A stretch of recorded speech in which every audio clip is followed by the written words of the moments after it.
Take a look at these stones. They seem ordinary at first glance, just ancient slabs, ruins of some buildings. However, unlike many other archaeological finds, this one is among the most mysterious and unique. Here's why. These stones are the remains of a large temple complex called Puma Punku, located in Bolivia. Scientists aren't certain, but it's likely that Puma Punku was built by the Tiahuanaco Empire, which existed between 300 and 1000 CE, before the Inca Empire. There is no information suggesting that this civilization had advanced building technologies. Moreover, they might not have even had a writing system. Every stone was carved and polished with astonishing precision. They fit together perfectly, like pieces of a puzzle. The craft is so refined that not even a razor blade can pass between the stones. Quite impressive for people who lived around 1500 years ago. And these stones are heavy. The largest ones weighed around 130 tons. So, how did the builders transport such weight from one place to another? Scientists suggest that this civilization did not know about the invention of the wheel. So, how did they manage to build such a perfect engineering structure? Did Tiahuanaco have the knowledge and tools for stonework? Or did someone else build Puma Punku? There are several theories about this. Theory 1. There was some advanced civilization that came to South America, interacted with Tiahuanaco, built this engineering marvel, and then left. Theory 2. Some beings from another planet came to Earth, showed humans how to build perfect structures, and created Puma Punku. This theory is dubious. Another idea from this series suggests that Puma Punku was built by mythological creatures from the South American culture at that time. Theory 3, the most likely one. There is no mystery here. Tiahuanaco was indeed an advanced civilization with incredible building technologies. So, what do you think?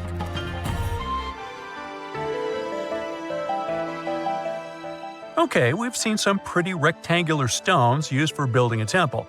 How about perfectly round stones for studying the starry sky? Or for some other purpose, it doesn't matter. So, welcome to Costa Rica. In the south of this country lies the so-called Diquis spheres. These are large, heavy, round stones created in the pre-Columbian era, around 600 CE. Now, each stone is made from a unique type of rock formed from cooled magma. In other words, someone waited for a volcanic eruption to end and for all the magma to cool, and then took all this material and carved these spheres from it. But how did they achieve such a perfect shape? Scientists suggest that people used small stones to grind and carve the cooled magma.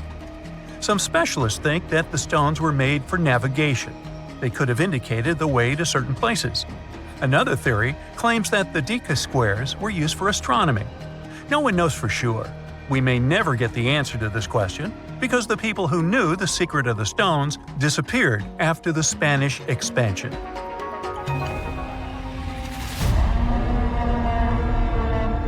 So, let's continue our journey. See these cobblestones? Archaeologists still don't know why they're arranged along a long stretch of desert crossing Jordan and Israel. These strange stones form a chain of lines 40 miles long and have been here since around 300 BCE. Because they were discovered by pilots during flights about 100 years ago, some call these stones kites. One of the more popular theories suggests that people placed these structures here to lure animals into a pit where they could be caught. Apparently, ancient hunters knew the behavior of local fauna well, and were sure the animals would somehow walk along these stones, ending up in an open area with a pit where hunters could easily do their work. Perfectly smooth rectangular and square stones, round stones, stone traps for animals. What's next? How about a stone canvas or stone painting? To see this ancient artifact, we'll travel to Glasgow, Scotland, where archaeologists unearthed a stone slab created about 5,000 years ago. It is called the Cochno Stone. The slab measures 43 by 26 feet, about half a basketball court. And this entire area is filled with strange swirling patterns that scientists call cup and ring marks. But what do they mean? As usual, scientists don't know for sure, but one theory suggests that the inscriptions on the stone are somehow related to astronomical phenomena, such as lunar or solar eclipses. Maybe it was a star map, or maybe people just wanted to create a work of art. In any case, there is another interesting fact related to the cup and ring marks. Scientists have found similar drawings in other prehistoric sites around the world. Okay, let's step away from mysterious stones and look at some other archaeological mysteries. Here is the approximate order of civilization development starting from 8000 BCE, according to scientists. First, people settle in one place and build a city or settlement there. Then they engage in agriculture, and after that, they build temples. But in 1994, archaeologists said, no, the order might have been different. What if people first built temples to worship higher mythical beings and only then built cities and engaged in agriculture? Let's go to Turkey, to the rural area of Göbekli Tepe, where in the mid-1990s, archaeologists discovered several stone pillars with carved animals on them. This ancient structure dates back to around the 10th millennium BCE. Now, this place is considered one of the oldest places of worship in the world. Most likely, it was built by semi-nomadic hunters who knew nothing about agriculture because it appeared in this region 5 centuries later. Now, scientists are wondering, is it true that such structures led to the settlement of the area? The answer to this question may help understand the mindset and development of humanity in many parts of our planet. So, would you like a scroll with the location of a treasure marked on it? You could say you already have one. Check it out yourself. Just Google the Copper Scroll Treasure. Download a high-resolution photo of the scroll and follow the instructions. Oops! The instructions are written in an incomprehensible language. Scientists have been trying to decipher this message since the scroll was discovered in 1952 in Qumran, and the answer is still not found. According to one theory, the scroll contains information about a large amount of silver and gold.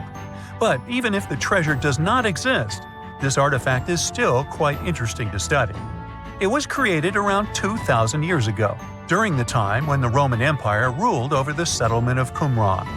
Perhaps the local residents hid their valuables from the Roman legionnaires and left such a map for their descendants. When you approach this archaeological wonder, you won't notice anything. But if you rise into the air and look down at the ground, you'll see amazing patterns created by the people of the Nazca culture. This discovery is called the Nazca Lines. Pilots and passengers of commercial aircraft first noticed them in the 1920s and 30s during flights over Peru. These large drawings consist of geometric lines, complex images of animals, and whimsical figures. More than 2,000 years ago, people removed part of the surface soil of this land and created these patterns. But why? The Nazca Lines continue to captivate researchers and enthusiasts alike.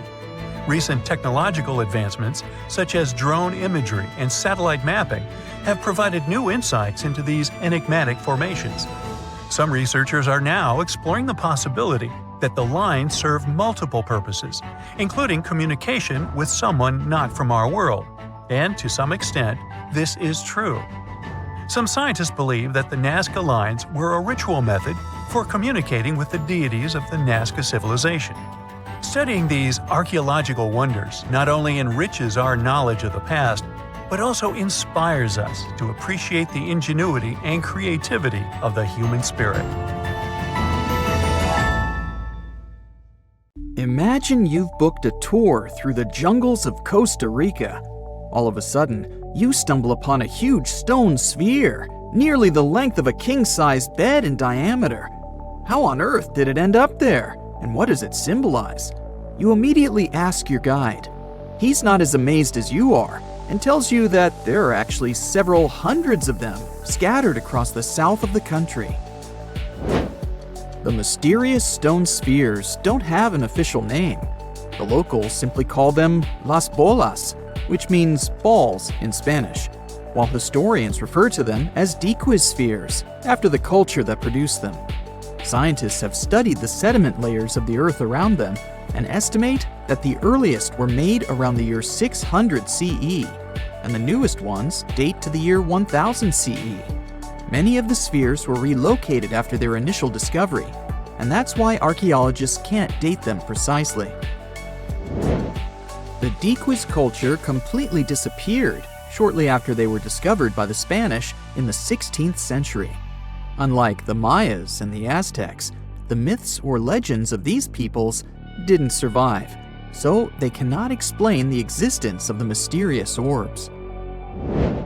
More than 300 of these objects have been discovered so far, with some being smaller than 1 inch in diameter, and the largest measures 6.6 feet in diameter, standing taller than most humans.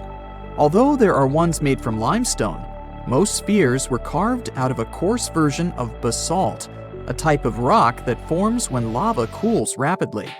Some orbs weigh up to 15 tons, and in most cases, their surface is smooth to the touch, although there are coarse, mostly unfinished pieces.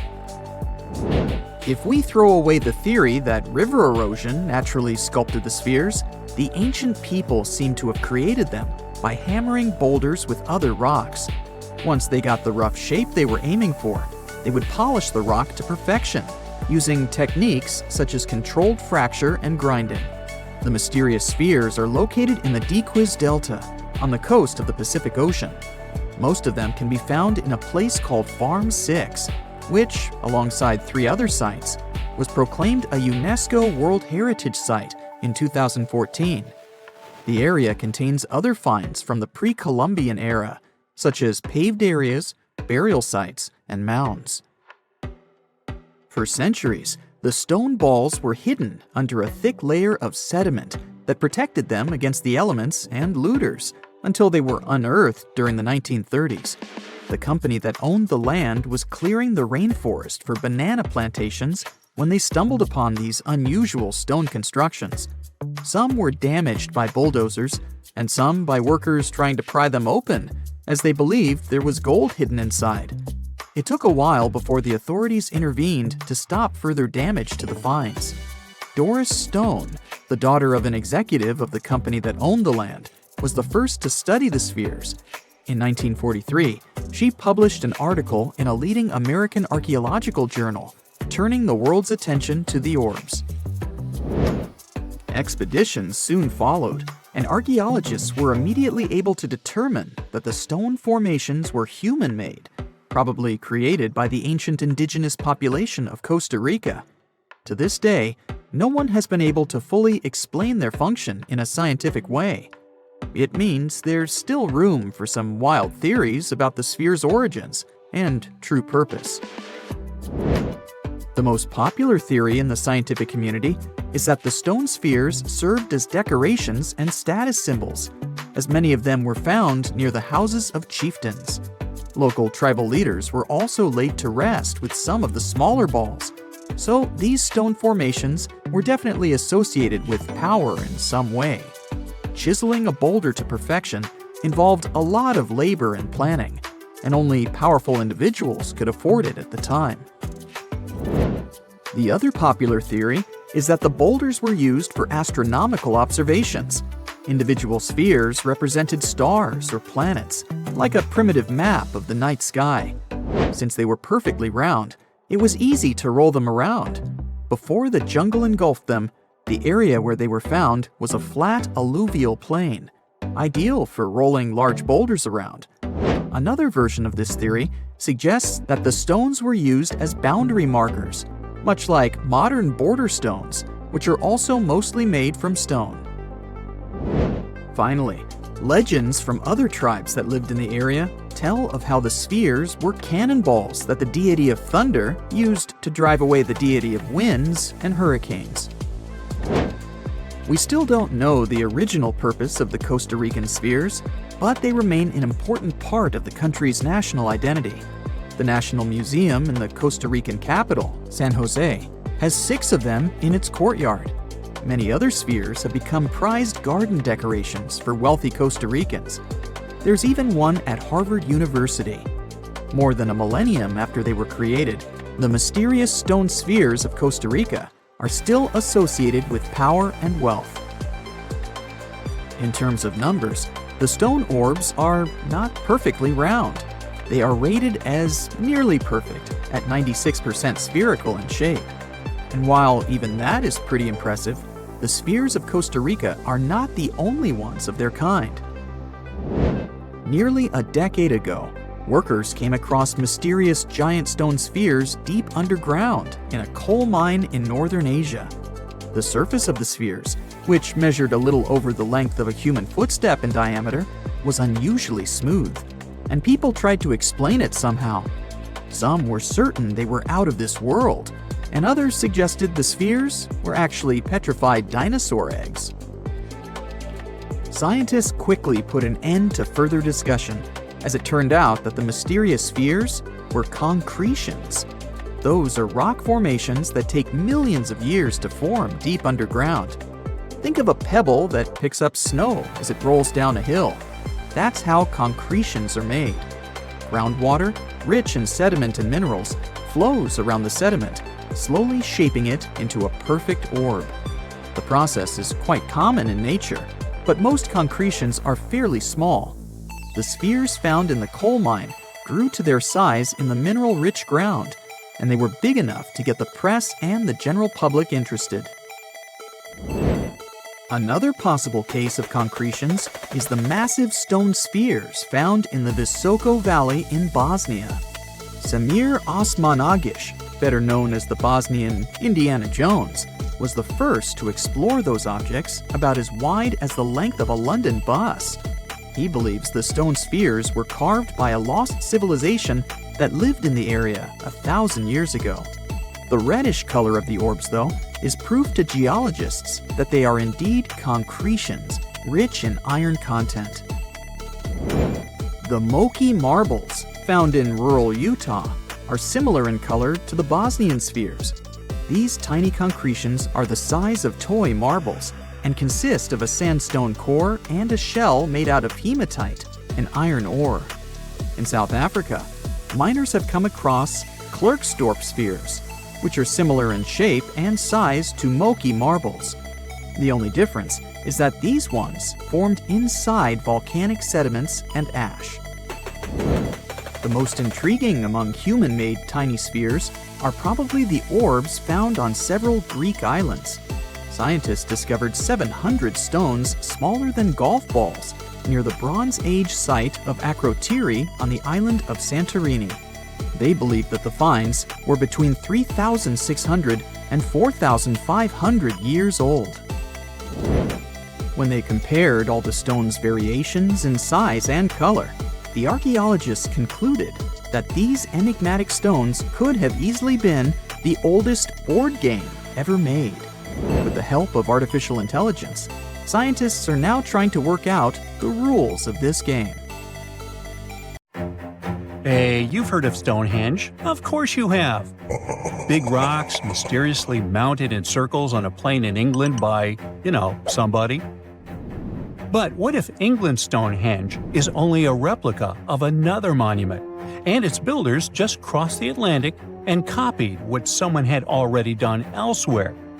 Well, it turns out researchers found another Stonehenge underneath the waters of Lake Michigan.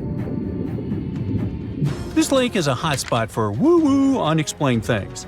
A bunch of disappearances, plane crashes, and now this. An ancient underwater monument that looks strangely enough like Stonehenge. We couldn't help ourselves and needed to dive deep into this story. A ring of massive stones, arranged in a way that felt all too familiar. They saw two circles, an outer one and an inner one, sitting 40 feet below the surface. But this wasn't just a random pile of rocks. These stones had been placed there, purposefully, by human hands. And by doing some further research, they discovered that they were staring at a structure that's over 9,000 years old. Think about it. This Stonehenge beneath Lake Michigan predates the pyramids. It predates Stonehenge itself by about 4,000 years. All of this information was enough to startle scientists at Northwestern Michigan University. But that was before they found this out. One of the stones had a carving, a faint but clear petroglyph of a mastodon. Mastodons kind of look like the ancestors to our modern-day elephants, but they have been extinct on planet Earth since 10,000 years ago. So, whoever built this underwater Stonehenge needed to be alive at the same time these creatures roamed our planet. This discovery raised many questions among scientists. I mean, why on earth would they go through all this trouble to lay rocks at the bottom of a lake? Well, first things first. Scientists believe that Lake Michigan had much less water back then than it does now. Second, it could have something to do with ancestral practices of First Nation people. There's one theory from a professor of the University of Michigan. He suggested that the stones formed a kind of prehistoric hunting trap. He believes that early hunters used the circular formation as a drive lane to herd large animals like the mastodons from the rock carvings we were just talking about. Once they got these huge animals into a tighter circle, they could be more easily hunted. But not everyone's convinced by this theory. Some believe the circle probably had a deeper spiritual purpose. According to local Native American tribes, like the Anishinaabe, stones are more than just rocks. They're living beings. They hold spiritual energy and represent a connection to the earth and all living creatures. An elder from the Anishinaabe community even suggested that these stones are sacred, placed there by their ancestors to honor the land and its creatures. Scientists are trying to study the stone formation in depth, like about 40 feet. But that's the problem, actually. The fact that it's underwater makes it super difficult, since they don't have the best technology. Traditional archaeological tools don't work as well when everything is submerged, but promising new technologies like stereophotogrammetry, which literally means making 3D models of a site, are helping scientists study the stone circle more closely. Still, research is slow and expensive, so it's hard to know when this mystery will come to a close. As we said, Lake Michigan is a hot spot for unexplained phenomena. Its lakebed is filled with shipwrecks, such as the Thomas Hume, a sturdy American schooner. It also collects debris from airplanes that have suddenly gone missing while flying the area, such as Northwest Airlines Flight 2501 that disappeared in the 1950s. Some people even call the area the Lake Michigan Triangle, suggesting paranormal activities like what happens in the Bermuda Triangle might be going on. The lake spans over 22,000 square miles, which means it's almost two-thirds the size of the country of Ireland. In 2024, scientists were able to access another one of Lake Michigan's mysteries, the wreck of the Margaret A. Muir schooner. This 130-foot-long sailing ship sank over 130 years ago. The discovery was announced just recently by the Wisconsin Underwater Archaeological Association, the WUAA, whose team found the shipwreck sitting 50 feet below the surface just off the shores of Algoma, Wisconsin. Built in 1872, the Margaret A. Muir was a three-masted schooner built to carry heavy cargo across the Great Lakes. Her final voyage started out as a routine trip. Loaded with bulk salt, the ship left Bay City, Michigan, heading for South Chicago, Illinois. But on September 30th, 1893, things took a bad turn. Just as the Muir approached the town of Annapolis, now known as Algoma, a sudden storm hit. The ship began taking on water fast. The captain of the boat ordered his crew to abandon ship, and thankfully, they all made it to shore safely. For more than a century, the wreck sat undisturbed on the lakebed, its location a mystery. But thanks to a combination of historical research and high-resolution sonar, WUAA searchers finally found her in May of last year. The wreck is remarkably well preserved, with parts of the deck and gear still visible. Well, just a few lakes over to the left, researchers uncovered another impressive thing. At the bottom of Lake Mendota, near Madison, Wisconsin, researchers found 11 ancient canoes. They believe the oldest of the canoes dates all the way back to 2500 BCE. Now, if you don't get why that's important, it's because you're thinking with today's head. If in a classic Midwest highway you see a bunch of pickups, then back in the ancient days you see only canoes. They were the main mode of transportation for indigenous cultures. They were used to fish in deep waters, trade goods, and travel long distances. The reason why scientists were so excited with its discovery is because they had never found any proof of what canoes were being used for in this region back then. And to understand the local cultures that inhabited the area during this time period, they needed to have some information on that. This exciting discovery was announced by the Wisconsin Historical Society in May 2024. The first canoe, which they believe is around 1,200 years old, was pulled from the lake in 2021. Then a second one was dug up in 2022. And now divers have found at least 11 more canoes along what would have been an ancient shoreline, long since submerged. One theory is that these canoes were intentionally sunk to keep them from freezing or warping in winter. It's possible people stored them in the same spot for generations. Or maybe this is just a small part of a much bigger settlement. Historians do believe there could be an ancient village hidden under the water of the lake. Divers have already found stone tools, like net sinkers used for fishing, but the village itself hasn't been located yet. Truth is, while the Great Lakes often steal all the thunder, scientists point out that smaller lakes like Mendota have stories too. The Wisconsin Historical Society is working closely with Native nations to piece together more about the lake's history. You'll need to believe me when I say there is a third Stonehenge, all the way under the waters of Lake Constance, Switzerland. I mean, think of it like Stonehenge's cousin.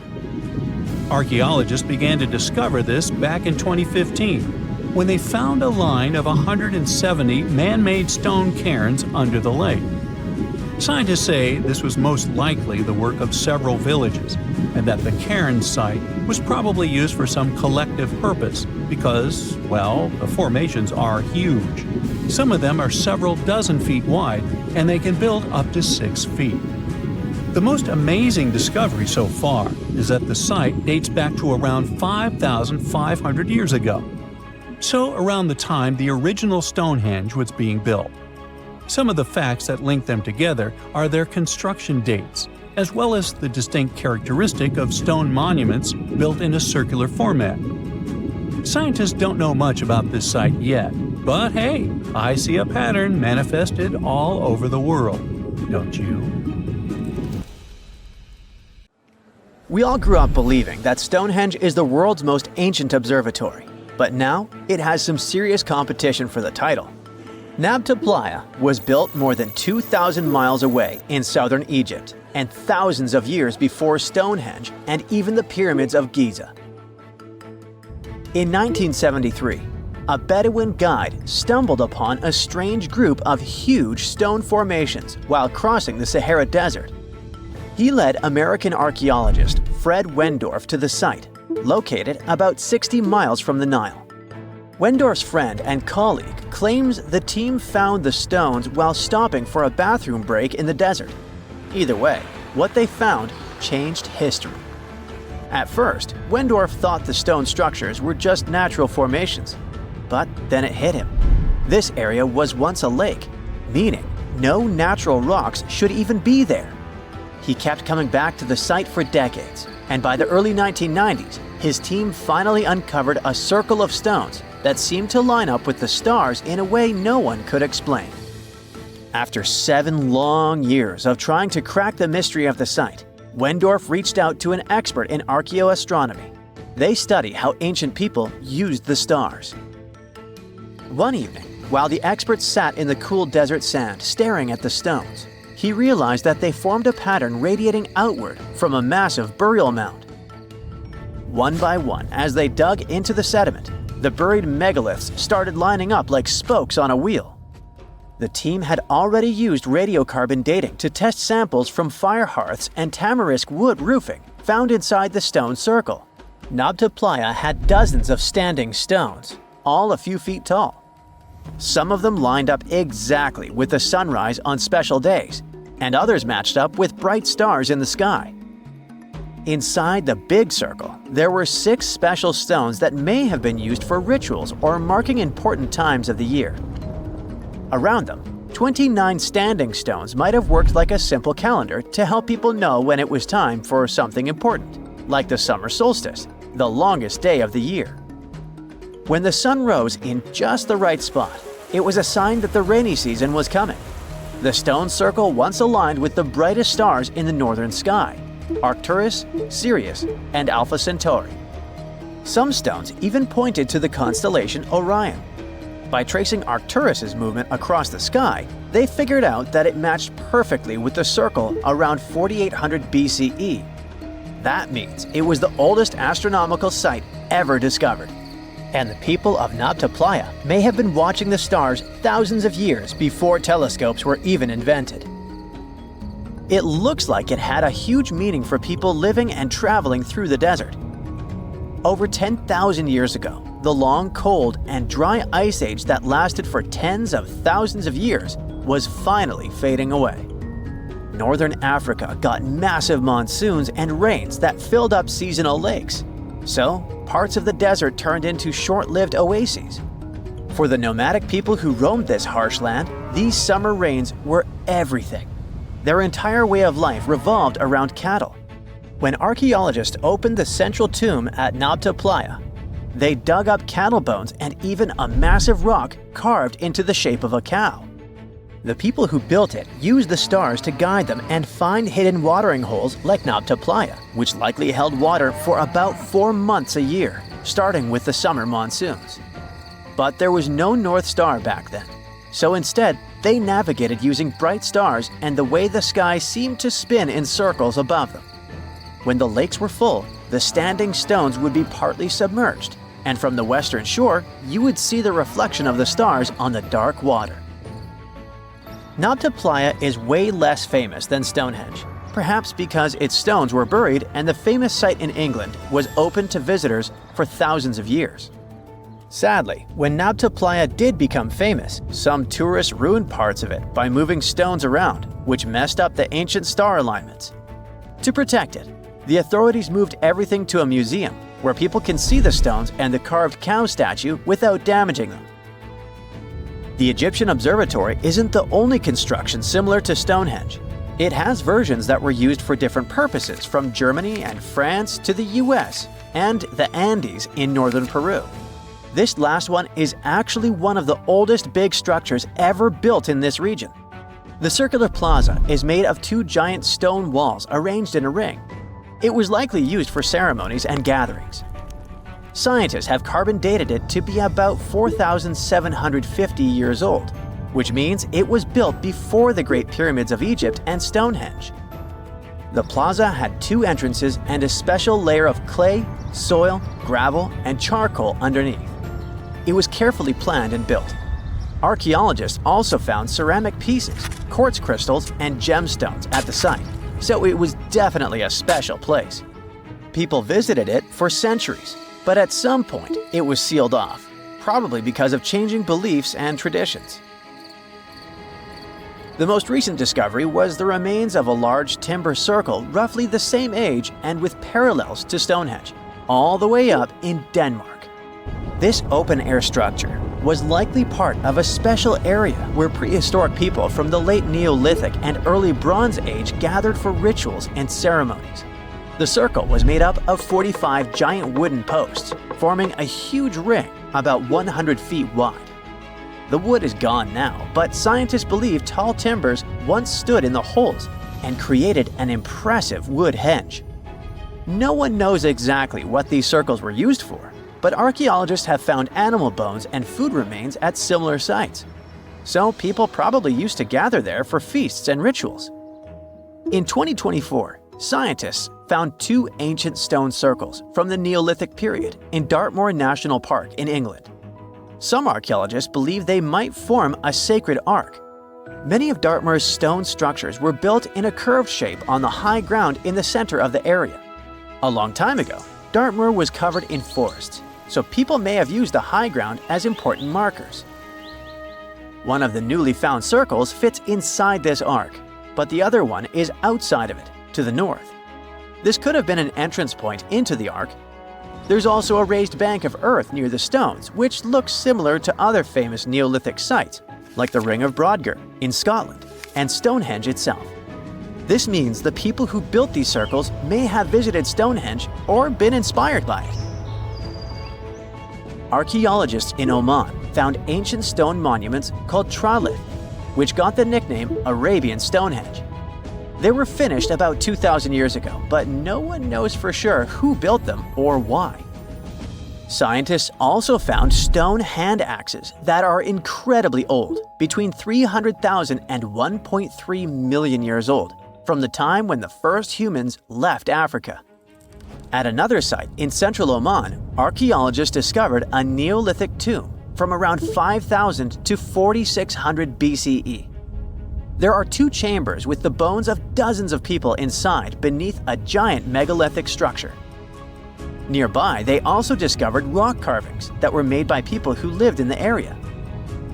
And then there is another Stonehenge look-alike, this time in Saudi Arabia, that was used as an apartment complex thousands of years ago.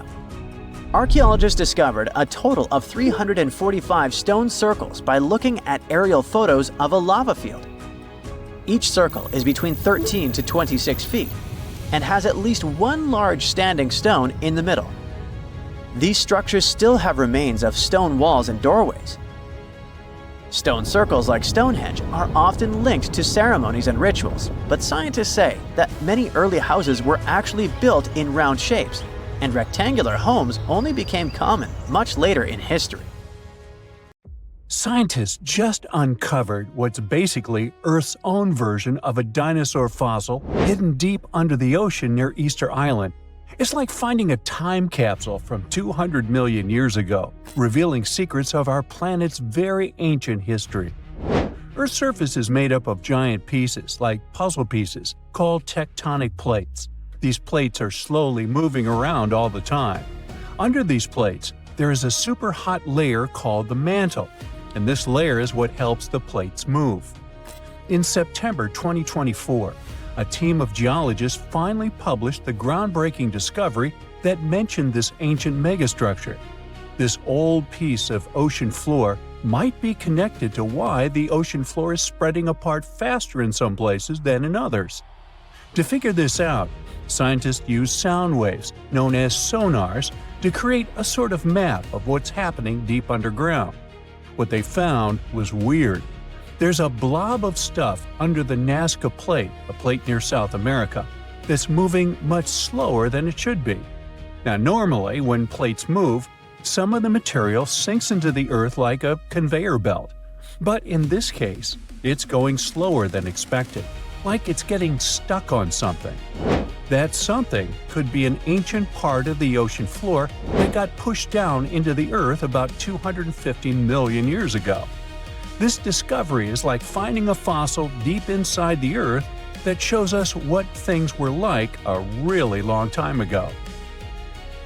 When the ocean floor spreads apart, it's because 2 tectonic plates are moving away from each other. In the middle of the ocean, there's a long crack or ridge when this happens, kind of like a seam in the earth. As the plates pull apart, hot melted rock called magma from deep inside the earth bubbles up through this crack. When the magma hits the cold ocean water, it cools down and hardens, creating a new crust.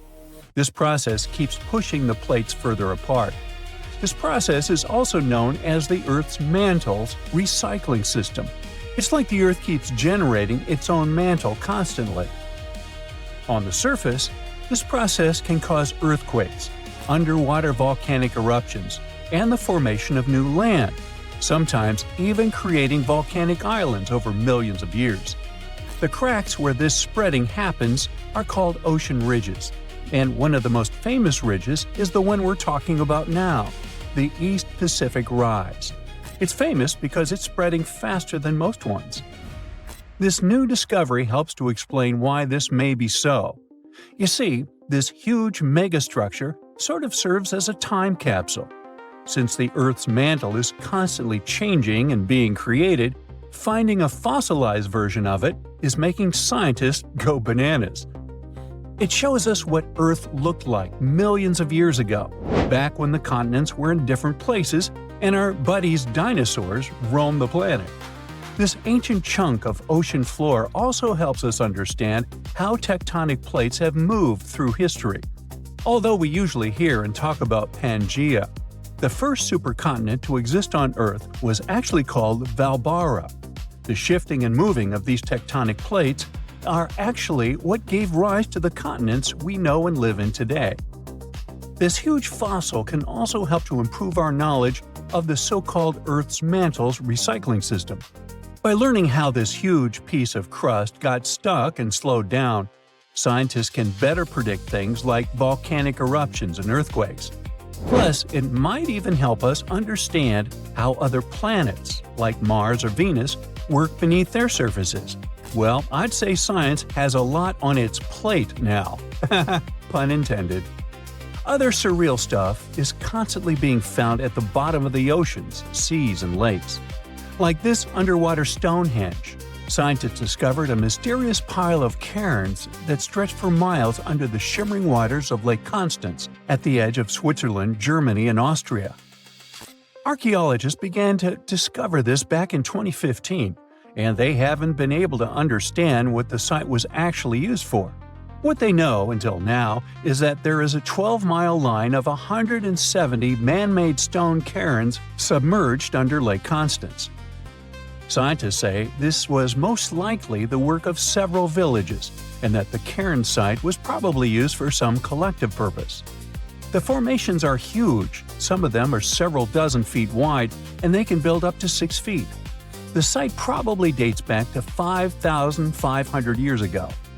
Now, it's no coincidence that scientists are calling this site the underwater Stonehenge, though. Both sites are believed to have been built around the same period of time. You see, Stonehenge dates back to around 3100 BCE. And also, both sites carry the distinct characteristics of stone monuments built in a circular format. Let's say they're like cousins.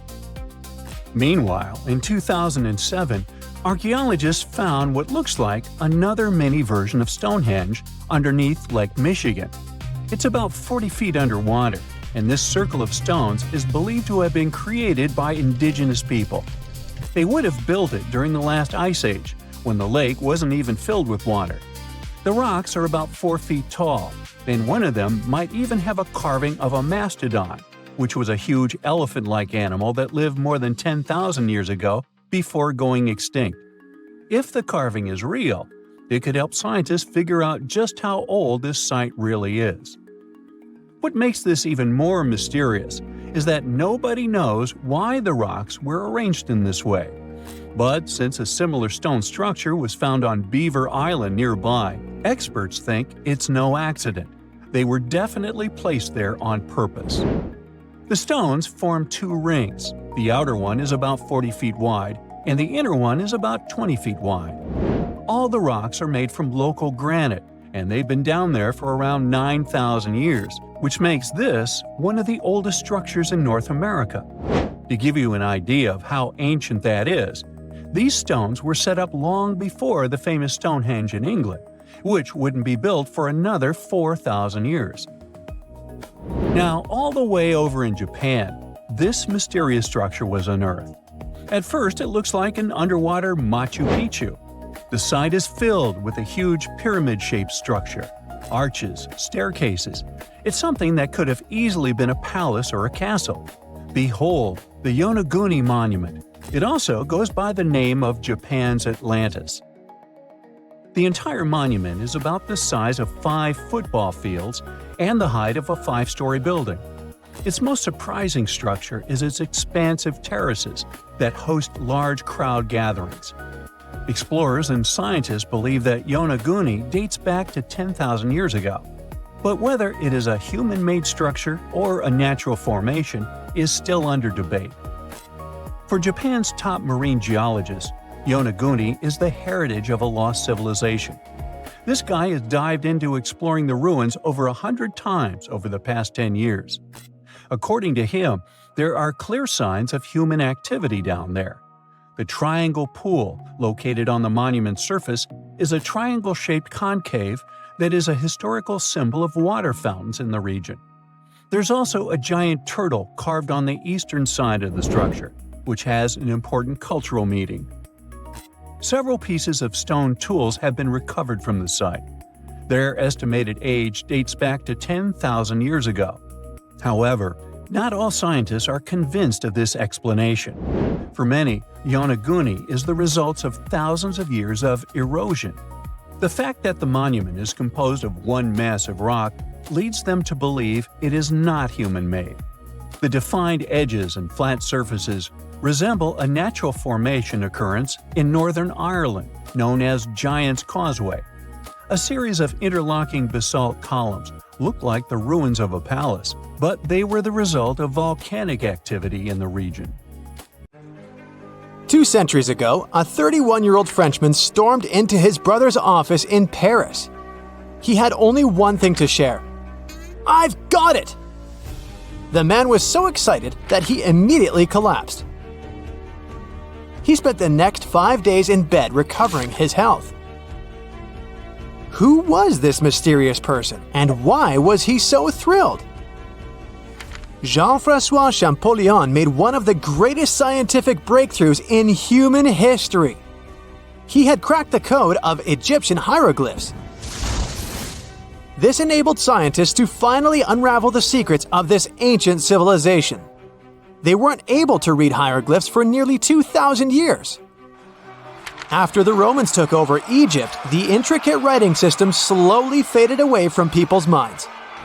The last of the hieroglyphic texts date back to the 4th century. For thousands of years, Egyptians used images to show their lives. But the knowledge of how to read these pictures was lost to modern science. The story of hieroglyphs began in 3250 before current era. That's when ancient Egyptians developed writing. Their motivation was to better organize the distribution and storage of goods.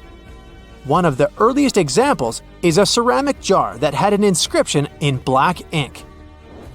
There were 2 major writing systems. The first were the hieroglyphs, which literally means sacred carving. Egyptians carved hieroglyphs in stone on temples, tombs, and similar monuments for 3,000 years. They present a system of pictorial texts. A pictograph is a picture or a drawing that stands for an idea of a word. It's a precursor to the true writing as we have it today. For example, when Egyptians wanted to write ibis, they would draw a small image of the bird. Hieroglyphs can be found on walls. They were a formal way of writing.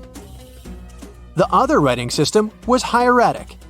Egyptians mostly used it when writing on papyrus. That's an early, thicker form of the paper we have today. It soon evolved into Demotic. This improved version became the most common writing systems in ancient Egypt.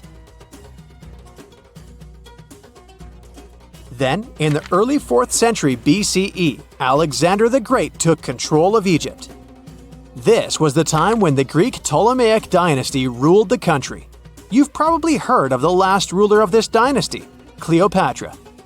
During her time, Egyptian Demotic and Greek were used side by side. The two started mixing, and by the year 100, a new language emerged, Coptic. It slowly replaced the ancient writing system. Only Egyptian priests used hieroglyphs for the next couple of centuries, and then their meaning was lost to history. But not forever. Arabs were the first who tried to solve the mystery of the hieroglyphs. Medieval travelers came across these strange symbols and wanted to understand their meaning. They consulted speakers of Coptic and translated text from Greek and Latin into Arabic to break the code of the hieroglyphs. During the Renaissance, Europeans also became fascinated with the legacy of ancient Egypt. Scholars from the Old Continent believed that hieroglyphs were a group of symbols as opposed to a written language. This was all about to change in 1799. A year earlier, Napoleon, the famous French ruler, arrived in Egypt. His subordinates constructed a fort that dated back to the 15th century. Rashid, or Rosetta, was a port town in the northeast of Egypt. near Alexandria. One section of the old fortification wall contained an interesting slab inside. The stone tablet was made of a granite-like rock. It was just 40 inches high and 30 inches wide. It contained 3 distinctive sections of text carved into it. The letters were in 3 scripts and 2 languages: hieroglyphs, Demotic, and Greek. It was a fragment of a larger ancient stela. These are upright stone slabs that are used to dedicate to a person or an event, but the one from Rosetta was damaged. 2/3 of the hieroglyphic text on the top was missing. The bottom Greek text lacked a cornerstone. The only fully preserved section was the writing in Demotic in the middle of the slab. It eventually ended up in the British Museum. The scientific community was intrigued, and the race was on to decipher it. Prints and casts of the slab went out all over Europe. Scholars already knew ancient Greek, so in theory, this shouldn't have been so hard. The first people who saw the Rosetta Stone thought the process would take 2 weeks. In the end, it took 2 decades. The main issue was the fact that hieroglyphs and spoken ancient Egyptian didn't have a connection anymore. Scientists didn't know what sounds the letters on the slab corresponded to.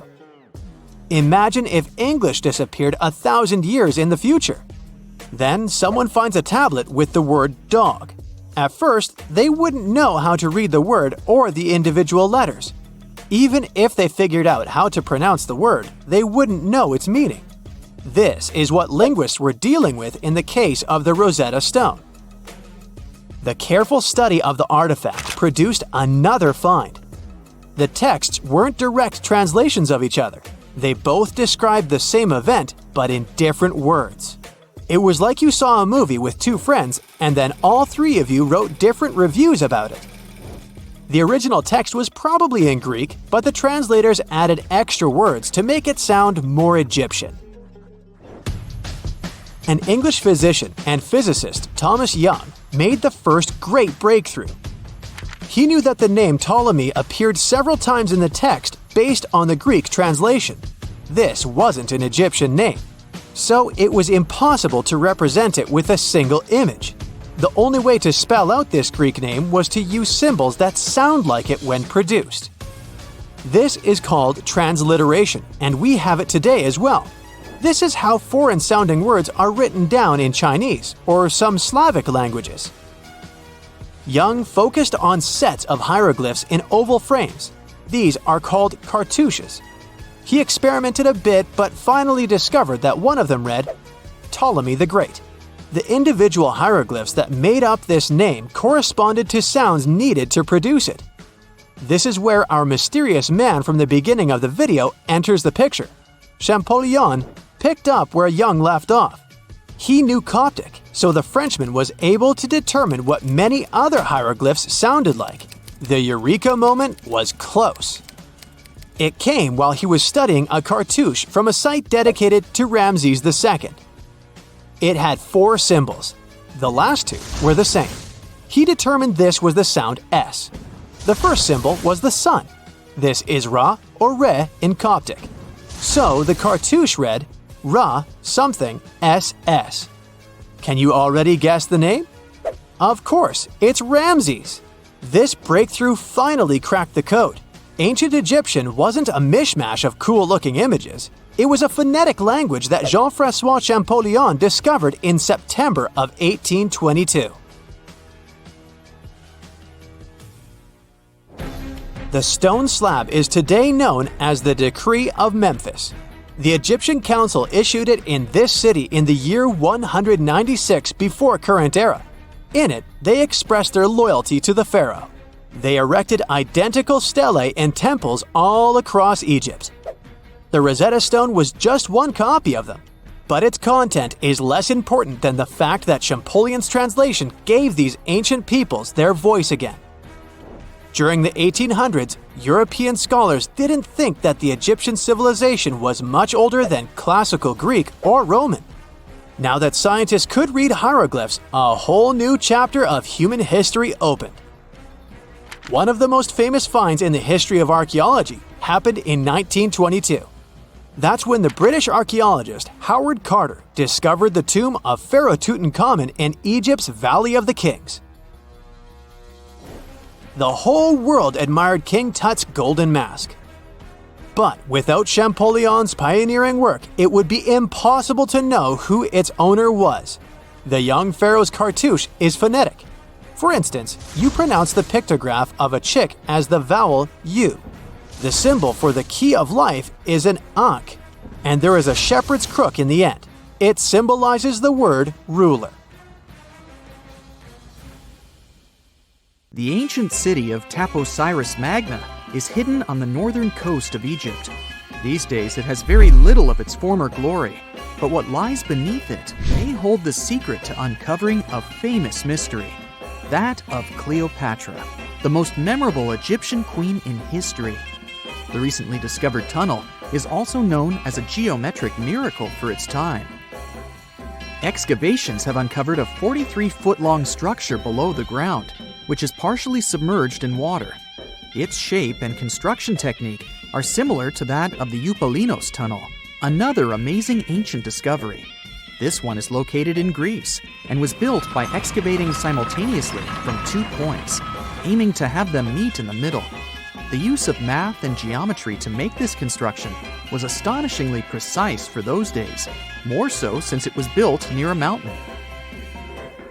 Archaeologists that have been working on the Taposiris Magna site since 2004 believe this tunnel may lead to the lost tomb of Cleopatra. The clues they found so far seem to back up this theory. For starters, the city and its temple were built by one of Cleopatra's ancestors, Ptolemy II. All the architecture seems to indicate it was dedicated to the ancient spirit Osiris and his queen Isis. Throughout her reign, Cleopatra did try to associate herself with Isis, so it may be no surprise she chose this location as her final resting place. Scientists have yet to pinpoint Cleopatra's tomb, but research continues with the help of modern technology. To study this location better, archaeologists have even used a special device called ground-penetrating radar. This tool allows us to analyze what lies beneath the ground without being intrusive. Since this tunnel is so old, research needs to be done very delicately. Seeing pictures of what's underground before you start digging is incredibly useful and has been done here since 2011. Finally discovering Cleopatra's tomb may help us piece together her story, especially what might have happened during the last portion of her life, which is still surrounded by mystery. We still don't know the exact cause of her passing. Some believe she may have let herself be bitten by a poisonous Egyptian cobra. Others have suggested that she was well accustomed to toxic substances, even hiding some in her hairbrush in case she ever needed it. But that's not to say she chose to use it on herself. We do have a lot of other interesting information on Cleopatra that's equally as impressive, like the fact that she had a stylist. Most of the images you've seen depicting this famous queen show her wearing black eyeliner. This look was put together by Airas, a woman known to have been her personal beautician. She traced the long line from her eyes to her temples, a makeup technique still used today to enhance the eyes. Airas was an important figure throughout Cleopatra's life, known also as her confidant and close friend. There are even theories that suggest Airas was there by her side when she passed away. Despite her well-thought-out looks, Cleopatra wasn't as pretty as she's described. Or at least, that's what recent research has pointed out. Sure, if we look at movies and modern imagery, she's depicted as this incredibly beautiful woman with symmetrical and delicate features. However, if we look at coins showcasing her image from back in the day, her looks are rather average. Her image on the coins might have been adjusted, too, to make the queen look stronger in the eyes of her people. So there is no trusted source available to confirm her image, but her description in most pieces of ancient literature speaks of her other qualities, like her voice and personality, not of her beauty. Cleopatra might have been the most famous Egyptian queen to this day, but she wasn't the first choice. She did have an older sister, Berenice, that was initially supposed to take the throne. Berenice passed away before she could do that, so Cleopatra took on the role and began investing in her education. She traveled throughout the country quite frequently, so she could become accustomed to her people and their needs. She was only 18 when the responsibilities were passed down to her, and immediately gained popularity because of her intelligence and education. Her taste in literature was quite good too. She was known to be a fan of Homer, the famed Greek philosopher and poet. Cleopatra loved to write as much as she loved to read. There are even claims that she wrote a book on medicine and cosmetics, but we have no evidence to this day that such work ever existed. Part of being a great leader back then meant you had to speak multiple languages. Cleopatra clearly understood that, and that's why she's rumored to have known many languages to varying degrees. Some archaeologists suggested she spoke Greek, Egyptian, and Ethiopian, as well as many Arabic dialects. She might have even spoken Latin, but there's little evidence to support this claim. She might not have had angelic looks, but Cleopatra was really careful with the way she looked, even with her diet. She was known to have enjoyed simple meals, including a variety of fish. Since she lived close to the Mediterranean Sea, it's really no surprise. As a treat, she liked to eat stuffed pigeons, which she also served to her guests. Other dishes on the menu included vegetables and fava bean soup. Fruits and nuts weren't missing from her diet either, and she was also a big fan of honey. Recently, a team of experts has even tried to recreate her famous perfume. Think of it like the ancient equivalent of Chanel No. 5. Cleopatra was known to be a fan of luxurious scents, which she believed could even influence how people treated her when they met. The basis of this scent is myrrh, a resin gathered from a local tree. Other ingredients added to the mixture were also found back in the day, like cardamom, olive oil, and cinnamon. The results may not be quite as delicate as the perfumes we know and use today.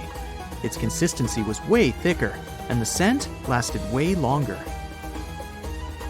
When she was at the height of her power, Cleopatra might have been the richest person in the world. Back in the day, she ruled over a territory that stretched across the Mediterranean, from modern-day Libya in the west through Egypt to Syria in the east. This is the largest territory ever ruled over by a woman. In today's currency, her worth might have been somewhere around $95 billion. The calendars we use today may have been introduced by Cleopatra herself. She presented the idea of leap years and leap days to Caesar, the Roman emperor she was known to have been close with. Taking her advice, Caesar made these adjustments part of the official Roman calendar. The ancient Egyptians already knew the year was longer than precisely 365 days. They discovered this by studying the brightest star in the sky, called Sirius, and concluded that a year is actually 365 1/4 days long. It was Elizabeth Taylor that famously introduced Cleopatra to pop culture when she played her in the 1963 film bearing the same name. Up until that point, it was the most expensive film ever made. It was originally supposed to cost somewhere around $2 million, but ended up costing a mind-boggling $44 million. That's mostly because of script and production issues. To make this iconic movie, producers created 79 sets from scratch, as well as over 26,000 costumes for the cast. Elizabeth Taylor's Cleopatra costumes alone cost somewhere around $200,000. Thankfully for the producers, the movie made headlines and was well received by critics, making it a box office success. A lot of people associate Cleopatra with another famous Egyptian ruler, King Tutankhamun, nicknamed King Tut. Surprisingly, apart from both of them being Egyptian pharaohs, they have nothing else in common. For starters, King Tut lived around 1,300 years before Cleopatra did, and there is also no connection regarding their ancestry. Cleopatra had Macedonian Greek roots, while King Tut was a native Egyptian. When you hear the word mummy, you might get a chill down your spine. That's because most of us associate this word with those creepy characters we've seen in some scary movies. But in reality, mummies have helped us understand a lot about ancient civilizations, their rulers, and about how people used to deal with losing their loved ones. The people most famous worldwide for their mummies are the ancient Egyptians. They believed that some sort of existence after passing away was possible, if certain conditions were met. That's why they insisted on preserving the human body through the process of mummification and placing the mummy in a furnished tomb, kind of like giving it a fully functioning apartment of its own. Why did they believe in this? Well, because they were deeply connected to their natural environment for the most part. They saw the natural cycles around them, like how the sun rose every day, followed by the moon, or how new life was always sprouting from plants, even after they had wilted away. They also believed that the powerful spirit Osiris, who represented the cycle of passing away and resurrection, played a role in this process. To prepare for the afterlife, the ancient Egyptians followed certain rituals, like mummification, which involved using materials like honey, resins, and incense to preserve the body. There's no other mummy more popular than that of King Tut. He was a young pharaoh who ruled over 3,000 years ago in Egypt. The problem with discovering ancient royal tombs is that most of such burial sites were previously robbed. People knew ancient rulers had been left with many valuable belongings, so those locations became vulnerable to thieves. When King Tut's tomb was opened in 1922, people were excited because it had not been robbed, like many other previously discovered royal tombs. That's how well hidden it was. Inside, his mummy was encapsulated in a total of 3 coffins, including one made of gold. The objects found in his tomb showed us what ancient Egypt was like, and studying his mummy also helped us learn about the culture and practices popular at the time when he passed away. We also learned about his family by looking at his DNA. Scientists were able to discover that he had had a disease called malaria and a problem with his foot that might have made it hard for him to walk. Ramses II was another pharaoh in Egypt who ruled for 68 years, which was quite a lot back in the day. He was known for his expansion campaigns and building projects. Many objects from his time as a ruler still exist today, including a large statue of him. Ramses II was about 6 feet tall and lived to be about 90 years old. After looking at his mummy, scientists concluded that he may have had a medical condition that affected his spine. Now, remember those thieves I mentioned before? They are probably the reason why Ramses II ended up in a plain coffin in a secret collection of royal mummies at Deir al-Bahari, which was rediscovered in 1881. Thankfully, archaeologists were able to identify him because his journeys had been recorded on his wrappings. The process was really tedious too. In fact, in ancient Egypt, the mummification process could take a staggering 70 days to complete. A special person would say a very specific speech while delicately handling the body and drying it out using a type of salt called natron. They also used linen and resin to make the body look more lifelike and to wrap it in cloth. The tomb was equally as important for ancient Egyptians. The walls of King Tut's tomb, for example, were adorned with intricate artwork that depicted his journey to the afterlife, from his burial procession to his passage through the underworld. The ancient Egyptians believed that everyone made this journey after passing away, and they filled their tombs with items and paintings to help the person in their spiritual travels. Additionally, the walls of the tomb were decorated with spells from a special book, which contained a collection of poems that the Egyptians believed would help people reach the afterlife. And speaking of how important this journey was, people also placed food in these ancient tombs. In King Tut's tomb, archaeologists discovered 36 jars of vintage beverages and 8 baskets of fruit, which were believed to be left there to help him in his journey to the afterlife.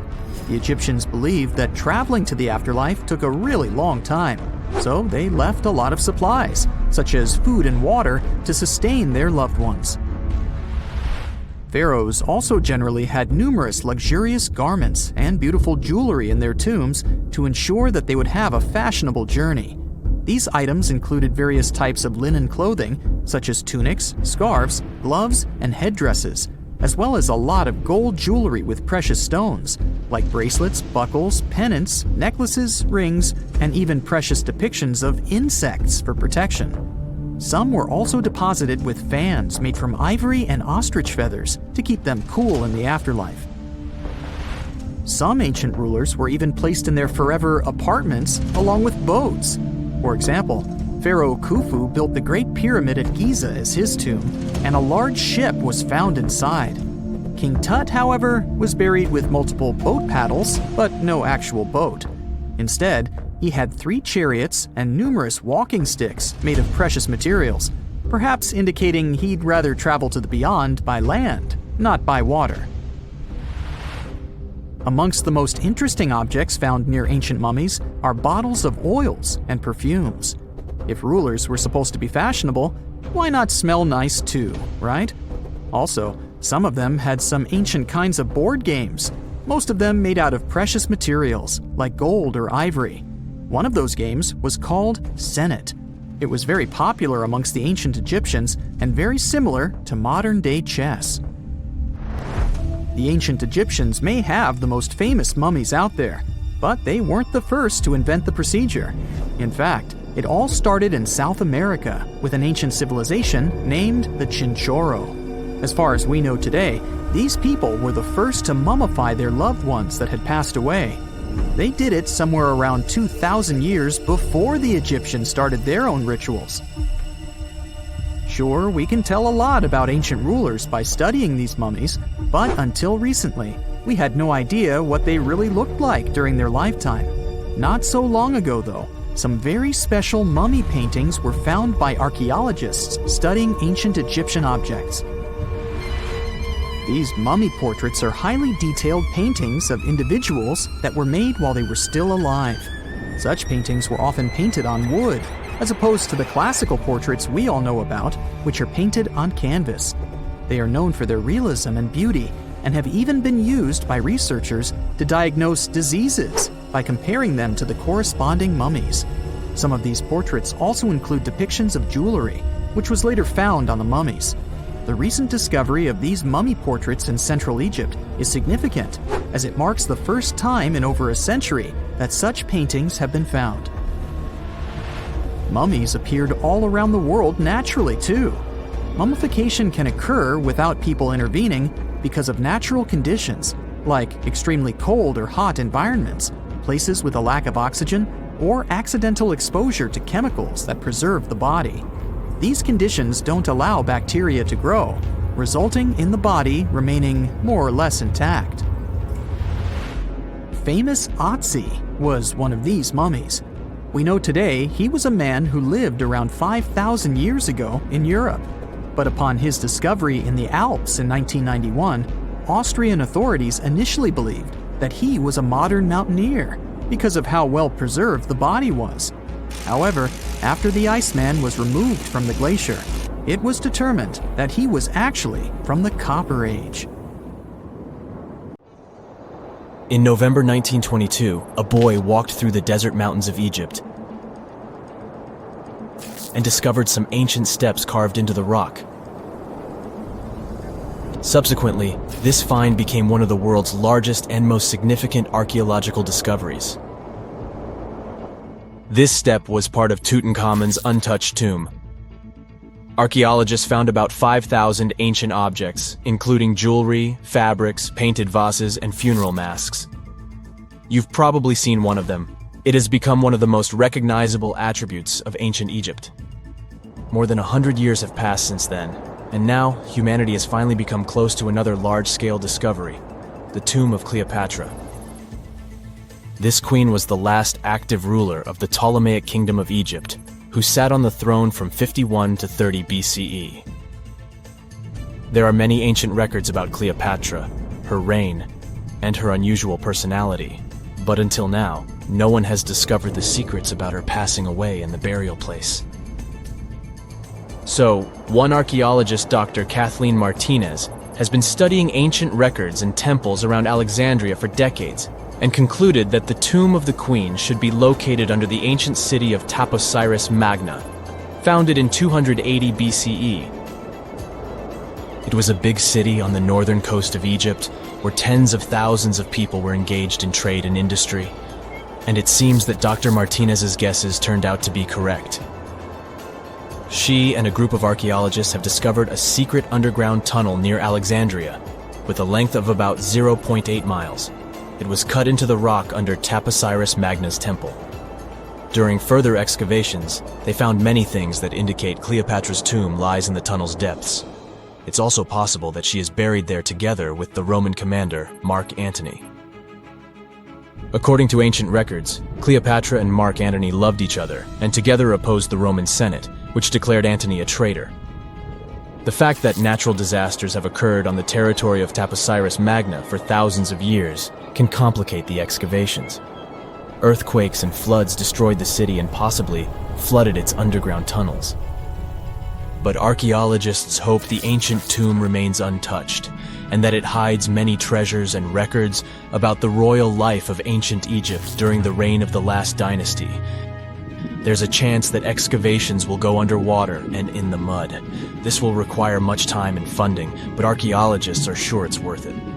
Anyway, it's too early to say that Cleopatra is really buried there, but scientists have found many things in the tunnel that confirm this, including clay pots, dozens of coins with the image of Cleopatra and Alexander the Great, as well as a bust with the image of the Egyptian queen. Cleopatra is still one of the most popular personalities in Egypt, on an equal footing with Ramesses III and Tutankhamun. She inspired many films, paintings, and books, but what made her so popular? She became famous for her inconsistency. She was a beautiful, intelligent ruler who pulled Egypt out of the crisis and made it a prosperous power. Medieval Arabic texts say she knew chemistry, mathematics, and philosophy, and may have written several scientific books. She knew several languages and had excellent diplomatic skills. At the same time, there are many legends that she was a femme fatale who drove many men crazy. However, there's no evidence that her beauty was incomparable. The image of a stunning model was created by Hollywood when it made several films where famous actresses performed the role of Cleopatra. And the Roman Emperor Octavian, the adopted son of Julius Caesar, specially created the image of Cleopatra as an insidious seductress because he was her enemy. Even though she was born in Egypt, Cleopatra wasn't an Egyptian. Her ancestors were Greeks, among whom was one of the generals of Alexander the Great. However, the people of Egypt loved her. She learned the language and was very sensitive to the traditions of this country. She knew the history, mentality, and customs of ancient Egypt well. She raised the level of its economy and strengthened its status as a world power. Much of this was made possible thanks to her cunning and impressiveness. She loved theatrical performances and lavish celebrations. She knew how to surprise people and put on a show. But behind the exterior image of a luxury lover was an intelligent and calculating ruler. Ancient Egypt was a rich, luxurious country, and Cleopatra did everything to increase its wealth and strengthen its position in the international arena. For example, she was once in conflict with her brother Ptolemy XIII Odd. The queen knew that she wouldn't be able to resist him, so she decided to attract Julius Caesar to their side. The Roman emperor arrived in Alexandria, where Cleopatra wanted to meet him, but Ptolemy knew about her plans and was about to prevent her from coming to Caesar.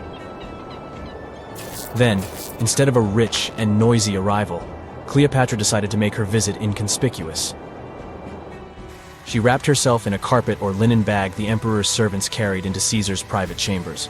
Cleopatra emerged from the carpet and impressed the Roman emperor with her beauty and determination.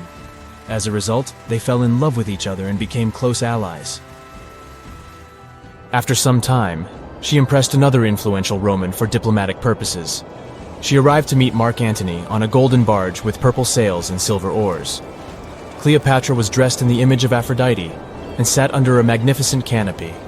Her servants dressed like cupids and were blowing her fan and burning incense. But Cleopatra created such a show for a reason. She knew that Antony revered Greek mythology and considered himself the embodiment of Dionysus. As a result, he was so impressed with this woman that he ended up marrying her. Cleopatra defended her crown, strengthened her alliance with Rome, and bore Antony 3 children. In Egypt, they threw big parties and enjoyed wealth with power. However, the relationship of a high-ranking official with the Egyptian queen caused a scandal in Rome. Octavian was Antony's primary opponent in the struggle for power, so he exploited the situation to darken the competitor's reputation. He used propaganda to make Cleopatra an insidious seductress in the eyes of Roman citizens. He accused Antony of succumbing to her charms. The Roman Senate supported Octavian and declared Cleopatra an enemy. In 33 BCE, this conflict reached a high point when Antony's navy clashed with Octavian's fleet.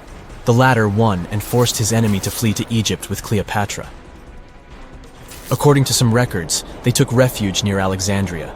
Pursued by the Romans, they hid in one of Cleopatra's palaces and met their end. Some legends say that Cleopatra was an expert in poisons. She provoked a venomous snake, a viper or an Egyptian cobra, to bite her. Also, according to another legend, she pricked herself with a poisonous needle. There's a theory that Cleopatra always carried an ampule with poison inside her hairbrush. And when she was cornered, she soaked the needle with this poison and pricked herself. None of this can be said for sure. Scientists are still trying to find out the truth.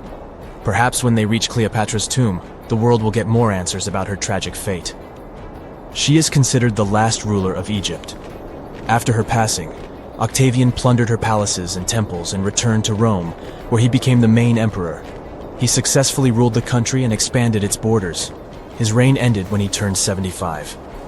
World history would have looked different if Cleopatra and Mark Antony hadn't lost that naval battle.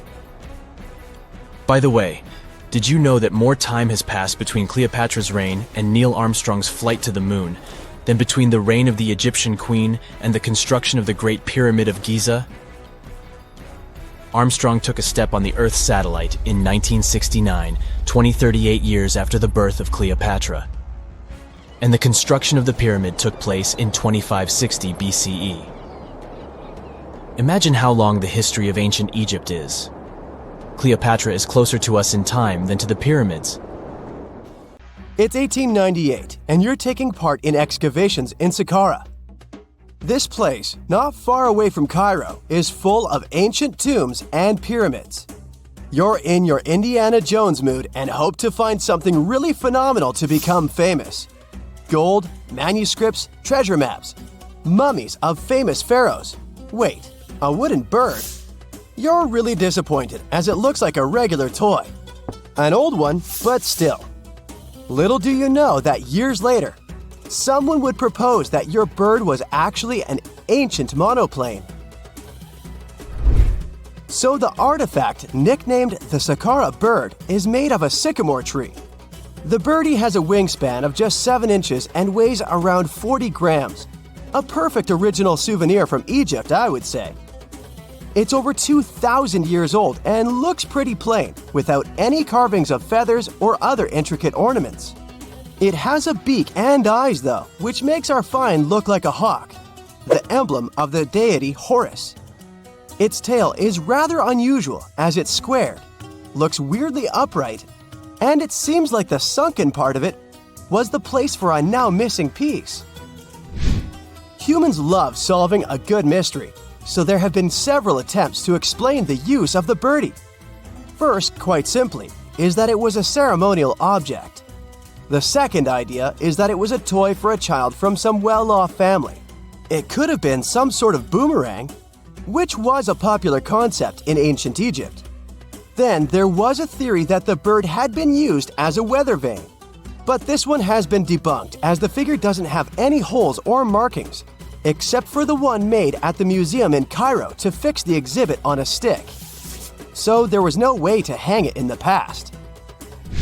Almost a century after the bird was found, Egyptologist Dr. Khalil Masiha proposed a new theory that it could have been a model of a monoplane. He believed the bird was missing a horizontal tailplane. Otherwise, it had its wings set at a right angle, similar to that of modern planes. It could have worked to generate the aerodynamic lift necessary for flights. Dr. Masiha also claimed that it was common at that time to place miniature models of technological inventions in tombs. So, did the ancient Egyptians really invent the plane in 200 BCE? That would make the Wright brothers, who are considered the inventors of aviation, really upset. They made one of their first flights only in 1903. There's just one way to know for sure, and that is to test the model. But you know, the ancient museum in Cairo would unlikely let one of their cherished exhibits fly around like a toy. That's why glider designer Martin Gregory built a similar model, this time of balsa wood, and concluded that even with the missing tailplane, the plane wasn't much of a flyer. Case solved? Not really. This didn't sound convincing enough to the History Channel, so they invited an aerodynamics expert to build another replica of the bird. He tested it in weather conditions similar to those in Egypt and was impressed with the little plane's abilities. So, if they did invent the prototype of a plane back in the times of pharaohs, it would be a good example of an oupart. That's an out-of-place artifact, an object that's way ahead of its time in terms of technology or history. And the Saqqara bird isn't the only example of such a revolutionary concept. In 1901, a group of divers retrieved the Antikythera mechanism from an underwater shipwreck near the Greek island of Antikythera. It's been dubbed the world's first analog computer, and it's currently dated around 100 BCE. The bronze mechanism could tell the position of the sun, moon, planets, and stars, as well as the lunar phase, the dates of upcoming solar eclipses, and even the speed at which the moon moves through the sky. No one's sure who used it and how or where it was made. But it's obvious that it's extremely precise and way too advanced for its time. The first flushing toilets in the world were invented in the middle of the 20th century. Just kidding. The ancient Minoans on the Mediterranean island of Crete and the Indus Valley civilization both came up with this brilliant invention at the same time, around 4,000 years ago. The plumbing and sanitation were so well done that no one managed to design anything better until 2,000 years later. One ancient Minoan lavatory was discovered at the Palace of Knossos. It looks like it had a wooden seat set over a tunnel that directed water from a rooftop reservoir to an underground sewer. Other varieties got water from jugs. Only the super rich people could afford all this glory. So if you wanted to shop for real estate back then, the flushing toilet would be a telltale sign you were in the rich neighborhood. Automated doors became a cool, seemingly new invention back in 1931. But the technology behind them is actually much older. Think the 1st century CE old. Mathematician and engineer Heron of Alexandria came up with a hydraulic system to open and close temple doors. To bring it into action, you need to light a fire to produce heat. There was a brass pot under the fire, half filled with water. The inventor connected the brass pot to containers that acted as weights.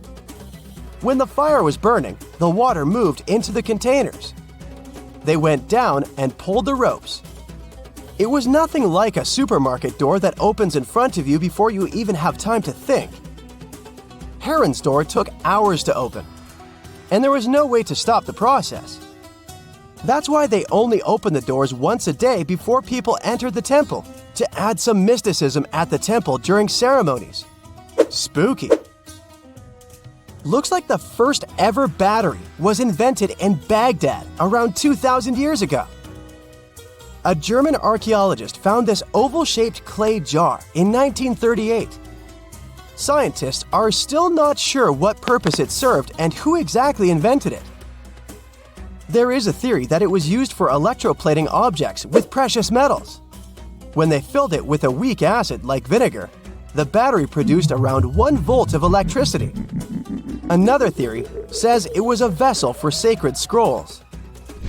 Would you like to buy contact lenses designed by Leonardo da Vinci himself? In 1508, he invented a glass lens with a funnel on one side. You were supposed to wear it with water inside to improve your vision. Sounds a bit uncomfortable, doesn't it? So, around a century later, French scientist René Descartes decided to improve the idea and make the cornea contact the future lenses. Contacts because they contact your eyes, get it? The glass tube with liquid did help improve vision, but blinking was sadly impossible. 2.5 centuries later, new technologies in the glass industry let scientists design contacts that would fit in the eye and even let the wearer blink. Thanks, guys! Still, those lenses were made of heavy blown glass and didn't let the eye breathe. About 50 years later, contacts became plastic, lightweight, unbreakable, and scratch-resistant, but still covering the entire eye. And then, in 1948, an English optical technician accidentally sanded down a plastic lens and figured out they'd still be in place even if they covered only the cornea. Imagine you're living in 19th century London and need to send a message to New York. It would have taken about 10 days to get there by ship. So when delivery time went from days to hours in 1858, it was a true sensation. The first message was sent by Queen Victoria herself. It was all made possible thanks to the transatlantic telegraph cable, running under the ocean. Sadly, the new cool invention only lasted a few weeks. It took years to bring it back to life.